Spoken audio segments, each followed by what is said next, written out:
Je m'appelle Madeleine Giraud.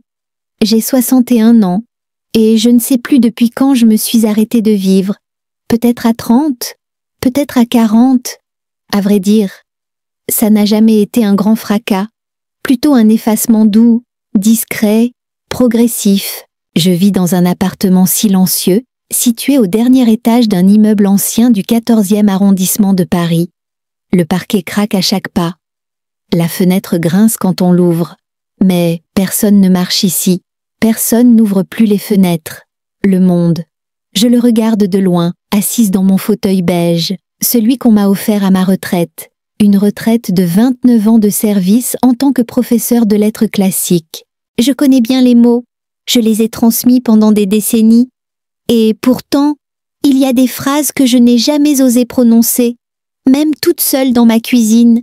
Des phrases comme « je suis triste »,« je suis seule »,« j'ai besoin d'être aimée ». Mon mari est médecin, un homme rigoureux, organisé, précis. Il soigne les cœurs, mais n'a jamais vu le mien. Il rentre à l'heure, lit son journal, dîne sans bruit. Il me parle comme on parle à une collègue fidèle, polie, utile. Nous n'avons pas eu de dispute, pas de cris, juste le vide, grandissant. Notre fils unique, Étienne, est parti à Vancouver pour un poste dans une société informatique. Il avait 19 ans. Aujourd'hui, il en a 37. Il m'appelle pour Noël. Parfois, quand il est parti, j'ai eu mal, mais je n'ai rien dit. J'ai simplement remis la nappe blanche dans le tiroir. J'ai rangé son bol préféré et j'ai continué à faire semblant de vivre. Pendant des années, j'ai suivi un emploi du temps précis, me lever à 6h30, préparer le café, lire Le Monde, faire un peu de ménage, faire les courses, préparer le dîner, lire, dormir, pas par plaisir, par réflexe, puis, un matin d'octobre, alors que la pluie battait les vitres depuis l'aube. Je suis restée debout dans le couloir, sans savoir où aller. Il était 9h, j'avais déjà fait le lit, nettoyé la cuisine, rangé le courrier, et il ne me restait rien à faire de la journée. Rien, rien du tout. J'ai pris un parapluie, enfilé un manteau trop lourd, et je suis sortie. Mes pas m'ont menée au centre culturel du quartier. J'y allais parfois autrefois, avec mes élèves. Mais cette fois, j'y suis entrée seule, comme une étrangère. Je suis tombée sur une affiche un peu penchée cours d'aquarelle pour débutants, les mardis de 14h à 16h, inscription sur place. Je ne savais pas dessiner. Je n'avais jamais tenu un pinceau autrement que pour repeindre un mur. Mais il y avait quelque chose dans cette idée de cours pour tuer le temps qui m'a attirée. Je me suis inscrite sans y réfléchir. La secrétaire a noté mon nom sans lever les yeux. Et moi, je suis repartie, trempée, mais avec une idée étrange en tête. Et si je faisais quelque chose rien que pour moi? Pour une fois, le jour du premier cours, je suis arrivée en avance. La salle sentait la peinture fraîche et le bois humide. Des tables en cercle, des pots d'eau, des boîtes de couleurs poussiéreuses. Il y avait 7 autres élèves, tous plus jeunes que moi, tous en duo, ou presque. Je me suis assise à l'écart. J'avais peur, peur qu'on me regarde, qu'on me juge, qu'on me demande ce que je faisais là. Mais personne n'a rien dit. Quand le professeur est entré, il avait l'air doux, presque flottant. Il nous a regardés un par un, puis a dit « Ce que vous allez peindre ici ne doit pas être beau, il doit être vrai. » Ces mots-là, je ne les ai pas oubliés. Quand j'ai pris le pinceau, mes doigts ont tremblé. J'ai voulu faire des vagues, un ciel. J'ai mis trop d'eau, pas assez de couleurs. Tout a coulé. La feuille s'est gondolée. J'ai paniqué, j'ai voulu jeter. Mais il est passé derrière moi et a murmuré « Laissez, c'est parfait comme ça, c'est vivant. » Ce mot-là, vivant, je crois que je ne l'avais pas entendu depuis des années. À la fin du cours, une femme assise à ma gauche m'a tapoté l'épaule. Elle m'a dit « Votre peinture, elle me touche. » On dirait que la mer pleure. J'ai souri poliment. Mais en vérité, j'ai senti quelque chose remuer très fort au fond de moi. Je pensais avoir dessiné un paysage. Mais cette inconnue, elle avait vu au travers, elle avait vu moi.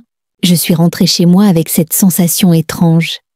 Comme si quelque chose que j'avais enseveli depuis longtemps venait de faire surface.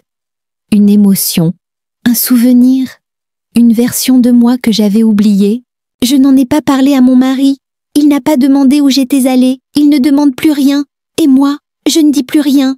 Mais ce soir-là, j'ai ouvert mon carnet vide et j'ai dessiné encore et encore, sans but, sans beauté, mais avec la gorge serrée, les yeux embués et l'impression, pour la première fois depuis très longtemps, d'être là.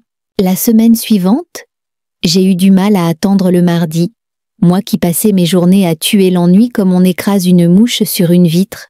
Voilà que je comptais les heures. Je regardais l'horloge plus souvent que je ne le voulais bien.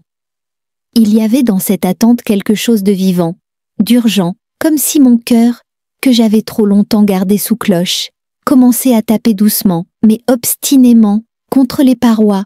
Quand je suis retournée au centre culturel, j'ai reconnu les visages. Je me suis surprise à sourire en les voyant, même si je ne connaissais pas leur prénom, même si personne ne connaissait le mien. La salle sentait toujours la peinture, le bois et cette odeur douce de papier mouillé. Je me suis installée à la même place. Cette fois, le thème du jour était « Exprimez un souvenir ». Le professeur nous a regardés longuement, puis a dit d'un ton grave « Peu importe s'il est beau ou douloureux, ce qui compte, c'est qu'il vous appartienne. » J'ai figé. Un souvenir, lequel la naissance d'Étienne. Notre premier appartement. Le jour où j'ai pleuré dans les toilettes après avoir découvert une lettre d'amour adressée à mon mari, écrite par une autre. Non, trop nette, trop risquée. J'ai fermé les yeux et j'ai pensé à une image, celle d'un matin d'hiver, il y a 20 ans. J'étais assise seule dans la cuisine. Il faisait encore nuit. Mon mari était parti à l'hôpital, mon fils dormait, et moi, j'avais renversé un peu de lait sur la table. Je me souviens avoir regardé cette tache blanche. S'étaler lentement, comme un nuage qui prend toute la place. Et j'avais pensé, voilà ma vie, silencieuse, froide, qui s'étale sans fin. C'est ce souvenir que j'ai voulu peindre, une nappe blanche, tachée, une tasse vide, une lumière blafarde, et dans un coin, une silhouette floue. Moi, quand j'ai terminé, j'ai eu honte. C'était laid, trop simple, trop triste. Mais le professeur est passé derrière moi. Il n'a rien dit pendant un long moment. Puis il a soufflé. Le papier ne ment jamais. Je ne sais pas pourquoi, mais j'ai failli pleurer. En rentrant chez moi ce soir-là, j'ai posé la peinture sur la table du salon. Je suis allée faire chauffer de la soupe. Et puis, j'ai oublié de la ranger. Le lendemain matin, il l'a vue. Mon mari! Il s'est arrêté net, a pris la feuille dans ses mains, a froncé les sourcils. Il n'a pas demandé ce que c'était. Il a juste dit « C'est toi, ça ». J'ai hésité, puis j'ai dit oui. D'une voix plus calme que je ne l'aurais cru. Il a reposé la feuille et il est parti au supermarché comme si de rien n'était. Mais ce soir-là, au dîner, il m'a posé une question qui m'a coupé l'appétit. « Tu vas bien, Madeleine ?» Cela faisait des années qu'il ne m'avait pas appelé par mon prénom en regardant dans mes yeux. Je n'ai pas su quoi répondre, alors j'ai haussé les épaules et j'ai dit « Je peins ?» Il a acquiescé. Un silence s'est installé, pas le silence froid et gênant qu'on connaît trop bien. Un autre, plus suspendu, plus fragile. 3 jours plus tard, j'ai reçu un message WhatsApp de mon fils, Étienne. Je n'en reçois presque jamais. Mais là, une photo, celle de mon aquarelle, postée sur un compte Instagram dédié à l'art amateur. Je ne savais même pas que quelqu'un avait photographié mon œuvre. Et en dessous, le message d'Étienne maman, c'est de toi! J'ai senti mon cœur accélérer, comme une enfant qui vient d'être surprise à faire une bêtise. Mais, au lieu de nier, j'ai écrit oui. Il a répondu « Pourquoi tu ne m'as jamais parlé de ça ?» Et moi, je n'avais pas de réponse. Je suis restée plantée au milieu du couloir, téléphone à la main, et pour la première fois depuis des années, j'ai pensé que peut-être j'avais manqué quelque chose, ou quelqu'un, peut-être moi-même. Le lendemain, je me suis réveillée plus tôt que d'habitude. Il faisait encore nuit dehors, mais mon cœur battait comme s'il attendait quelque chose. Je suis allée dans la cuisine, j'ai préparé un café et je me suis assise devant ma feuille blanche. Je n'avais rien à peindre. Et pourtant, je savais que je ne pouvais plus revenir en arrière. Je regardais cette page vide comme on regarde une porte entr'ouverte. Je sentais qu'il y avait, derrière, une version de moi-même que je ne connaissais pas encore. Une femme qui voulait dire les choses, peut-être pas à voix haute, mais avec des traits, des formes, des couleurs. Alors j'ai commencé. J'ai dessiné une silhouette sur un banc entourée de feuilles mortes. Le ciel était gris, mais il y avait une tache rouge. Là, dans un coin, un parapluie fermé, abandonné. Je ne savais pas ce que cela signifiait, mais c'était là, et c'était moi. Plus les jours passaient, plus je peignais, jusqu'à 2, 3 tableaux par semaine. Je remplissais mes tiroirs, mes murs, mes nuits. Je peignais la solitude comme un fleuve, le manque comme une pièce vide, le regret comme une brume douce, et parfois, au milieu, une lumière fine, pâle, presque timide, comme un souvenir d'espoir. Mon mari observait tout cela sans vraiment commenter. Mais un jour, je suis rentrée d'un cours et j'ai trouvé l'un de mes tableaux, celui de la silhouette et du parapluie rouge, accroché dans le salon. Il l'avait encadré et accroché, sans un mot. J'ai failli fondre en larmes. C'était un geste simple, mais c'était plus que tout ce qu'il m'avait dit depuis des années. Puis un jeudi matin, j'ai reçu un appel du centre culturel. C'était une jeune femme de l'administration. Elle m'a dit « Madame Giraud, votre professeur a proposé une sélection d'œuvres d'élèves pour une exposition de fin d'année. Une galerie de Montmartre accepte d'en accueillir quelques-unes pendant 1 semaine. Il a transmis 3 de vos aquarelles. Félicitations. » Je suis restée muette. Elle a dû croire que je n'étais pas contente. Mais en réalité, j'avais peur. Peut-être peur qu'on me voie vraiment. Pas la femme polie, discrète, invisible, mais celle qui pleure sans bruit dans ses dessins. Cette nuit-là, j'ai mal dormi. J'ai repensé à ma jeunesse, à mes rêves oubliés, à ces lettres que j'écrivais à moi-même dans mes carnets de lycée. Je voulais devenir journaliste, ou écrivaine, ou même peintre, mais mon père disait toujours « On ne mange pas avec des pinceaux ». Alors j'ai choisi la sécurité, l'enseignement, une vie correcte, rangée, une vie qui ne dérange personne. Et pourtant, à 61 ans, voilà que je dérangeais, même timidement. Quelques jours plus tard, mon fils m'a appelé en visio. Je n'aime pas les appels vidéo. Je déteste voir mon visage dans ce petit rectangle. Mais je l'ai accepté. Étienne portait un pull gris, les cheveux en bataille. Derrière lui, des cartons. Il souriait. « Maman, j'ai regardé ton Instagram, enfin, celui de la galerie.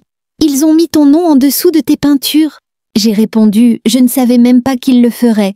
Il a haussé les épaules. « Tu sais, j'ai toujours cru que tu étais heureuse. Tu faisais tout pour qu'on le pense. » J'ai murmuré, moi aussi, je l'ai cru, jusqu'à ce que je voie ce que je peignais. Un silence s'est installé, mais pas un silence vide. Un silence plein, chargé, émotionnel. Étienne a repris. J'ai acheté un billet. Je viens à Paris dans 2 semaines. Je veux voir l'exposition. Je me suis figée. Mon cœur a bondi dans ma poitrine. Je n'ai rien dit pendant quelques secondes.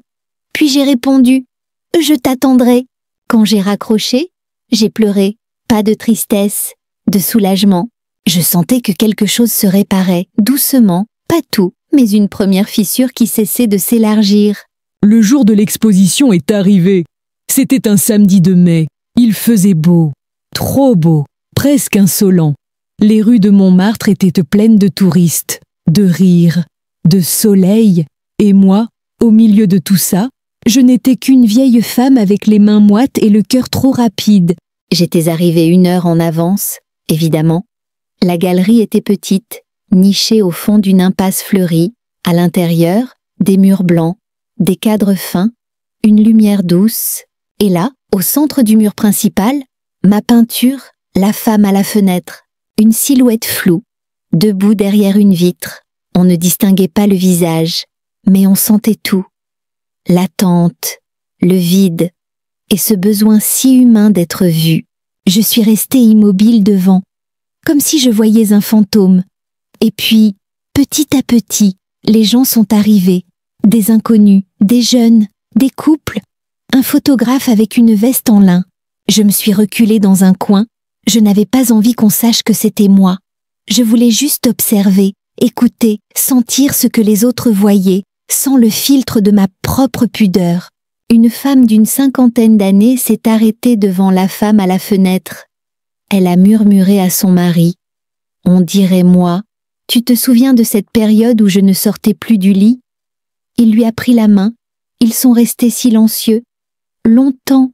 Je crois que c'est à ce moment-là que j'ai compris.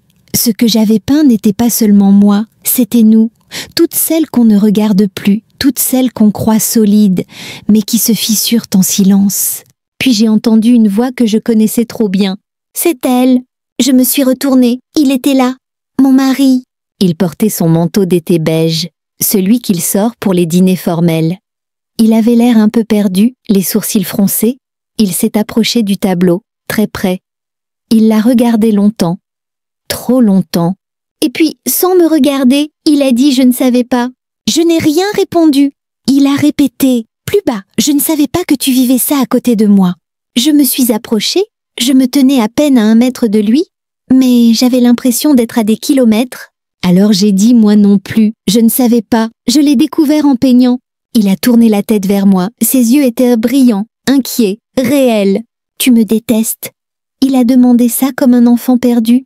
Et j'ai répondu, avec douceur, « Non, je ne t'ai jamais détesté, je me suis juste oubliée. » Il a baissé les yeux, et pour la première fois depuis très longtemps, j'ai vu son dos se courber, comme s'il portait, enfin, le poids de mes silences. Il est resté là un moment, puis il a dit « Je veux faire un effort, mais je ne sais pas comment. » Et moi, j'ai simplement répondu « Tu peux commencer par me regarder. » L'exposition s'est terminée 1 semaine plus tard. 3 de mes peintures ont été vendues, pas pour des sommes incroyables, mais suffisamment pour que je sente qu'on m'entendait, qu'on me voyait. Mon fils, Étienne, est arrivé le jour de la clôture. Il m'a serré dans ses bras plus longtemps que d'habitude. Il a pleuré, un peu, moi aussi. Il a acheté une de mes œuvres, celle avec le parapluie rouge, et l'a accrochée dans son salon à Vancouver. Ce soir-là, nous avons dîné ensemble dans un petit restaurant du quartier. Il m'a dit, entre 2 bouchées, « Je suis fière de toi, maman, pas parce que tu as exposé, mais parce que tu t'es trouvée. » Et là, j'ai compris que peu importe l'âge, peu importe le passé, il n'est jamais trop tard pour se regarder en face et choisir d'exister, enfin. Après l'exposition, quelque chose a changé. Ce n'était pas visible, pas spectaculaire, mais c'était là. Dans ma respiration, dans ma façon de poser ma tasse, dans les silences, surtout. Ils n'étaient plus subis, ils étaient choisis. Je continuais à peindre, tous les jours, pas pour une galerie, pas pour un public, mais parce que je ne pouvais plus m'en passer.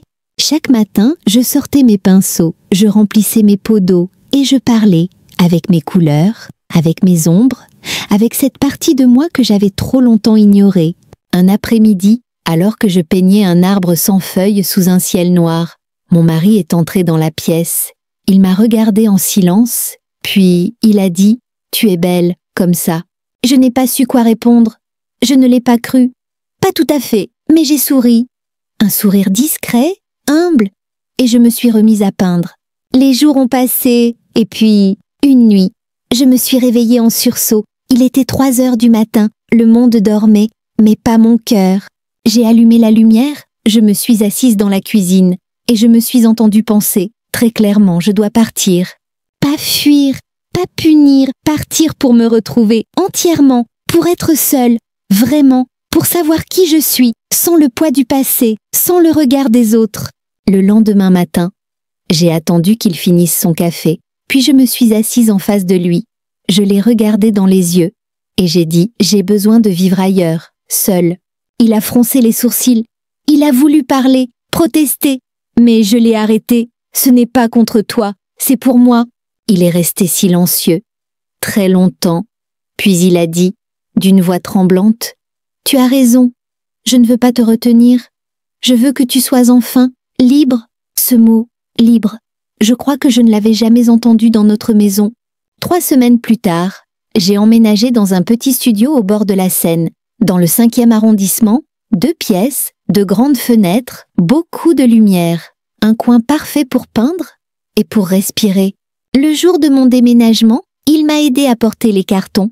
Il m'a embrassé sur le front, doucement, et il a dit « Je t'ai peut-être perdu, mais si c'est pour que tu te retrouves, alors c'est juste Je n'ai pas pleuré.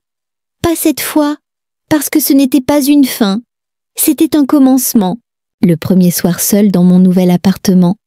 J'ai eu peur, pas de la solitude, mais du vide. Personne pour me dire quoi faire, personne pour me définir, juste moi, et c'était vertigineux. J'ai allumé une bougie, j'ai mis de la musique douce, puis j'ai peint. Un autoportrait, pas de visage, juste des couleurs. Du bleu pour le calme, du rouge pour la colère enfouie, du vert pour l'espoir, et une touche d'or, timide, pour tout ce que je ne savais pas encore. Les premières semaines seules ont été un mélange étrange de silence et de révélation. Le matin, je me levais sans contrainte, je faisais mon café sans bruit, je mangeais sans penser à rien, et parfois, je parlais toute seule, pas par folie, mais parce que, pour la première fois, mes mots n'avaient besoin de l'approbation de personne. Mais la solitude, elle n'est pas toujours douce. Un soir, en rentrant d'un marché, j'ai croisé un couple âgé. Ils marchaient lentement, main dans la main, et j'ai senti quelque chose me traverser, une nostalgie brûlante, un manque physique. J'ai déposé mes sacs dans la cuisine, je me suis assise, et j'ai pleuré. Pas parce que j'étais malheureuse, mais parce que, même dans le bon choix, il y a du chagrin, même dans la liberté, il y a un prix. Ce soir-là, j'ai regardé mes toiles, et je me suis demandé, est-ce que je peins pour guérir ou pour ne pas m'effondrer? Puis, sans trop réfléchir, j'ai appelé mon fils, Étienne. Il a décroché au deuxième appel. « Maman, ça va ?» Sa voix m'a réchauffée. Je lui ai dit que je vivais seule. Maintenant, il l'ignorait. Je ne lui avais pas encore raconté.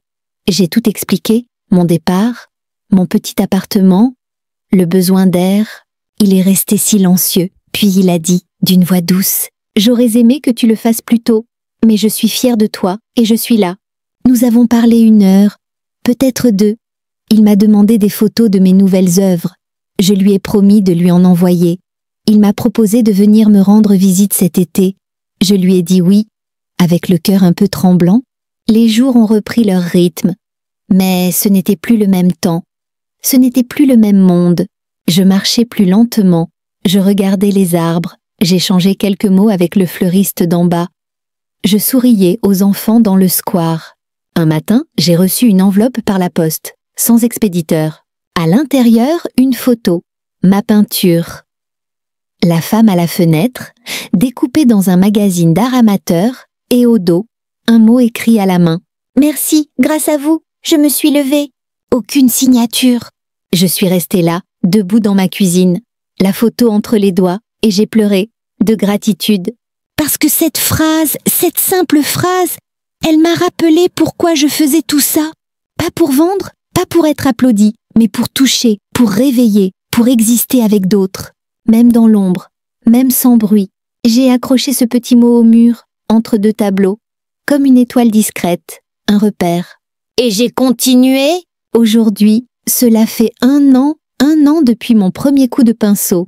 1 an depuis ce mardi pluvieux où je suis entrée dans cette salle sans savoir que j'allais, pour la première fois, m'y retrouver. Beaucoup de choses ont changé, mon adresse, mes habitudes, ma solitude, surtout.